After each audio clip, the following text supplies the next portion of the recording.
என்ற கோபம் வந்தால் தனி பள்ளி கொண்டிருக்க வாய்ப்பு இருக்கிறது.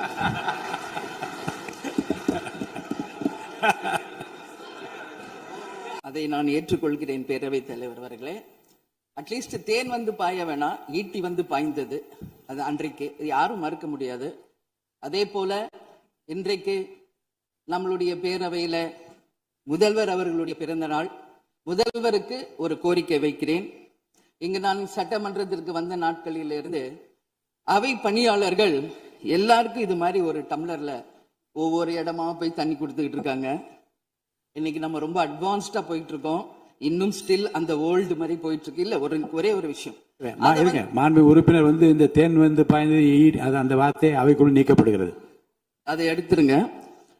அடுத்ததுங்க, இது மாதிரி கொடுக்கறது வந்து ஒன்லி கிளென்லினஸ் ஒண்ணு.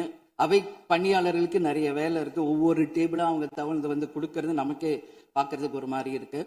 ஸோ சிஎம்க்கு ஒரு ரெக்வெஸ்ட், பெட் பாட்டில்ஸ்ல ஒவ்வொரு டேபிள்லயுமே பாட்டில்ஸ் நீங்க வந்து குடி தண்ணீர் வச்சிடலாம்.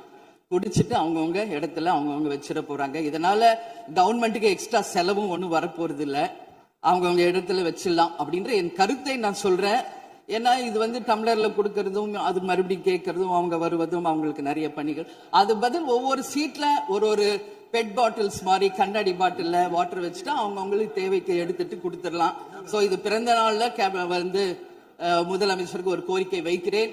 அதுக்கு நாம நெகிழியில வேண்டாம், பிளாஸ்டிக் பாட்டில்ஸ் நம்ம வந்து அலோவ் பண்ண வேணாம், கண்ணாடி பாட்டில்ல நம்ம வைக்கலாம். உறுப்பினர் மாண்புமிகு பேரவைத் தலைவர் அவர்களே, அந்நியார் அவர்கள் ஒரு நல்ல கருத்தை இங்கே சொல்லியிருக்கிறார்கள். அந்த கருத்து ஏற்புடையது அல்ல என்பதை நான் தெரிவித்துக் கொள்ள கடமைப்பட்டிருக்கிறேன். என்ற கோபம் வந்தால் தனி பள்ளி கொண்டிருக்க வாய்ப்பு இருக்கிறது.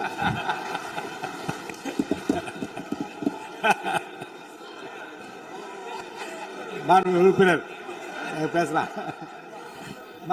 இப்போ தண்ணி பாட்டில் தான் வீசணும் கிடையாது, டம்ளர்ல கூட வீசி அடிக்கலாம். உறுப்பினர் ஒரு நிமிஷம். தலைவர் அவர்களே, நம்முடைய மாண்புமிகு முன்னாள் முதலமைச்சர் அண்ணன் ஓபிஎஸ் அவர்கள் ஒரு நிலையை குறிப்பிட்டு அதை எரிவதற்கான தண்ணி பாட்டிலை எரிவதற்கான வாய்ப்பு இருக்கிறது என்று சொன்னார்கள். ஒருவேளை அவருடைய தனிப்பட்ட அனுபவத்தின் காரணமாக அதை அவர் இங்கே குறிப்பிடுறாரா என்பதை நான் அறிய விரும்புகிறேன்.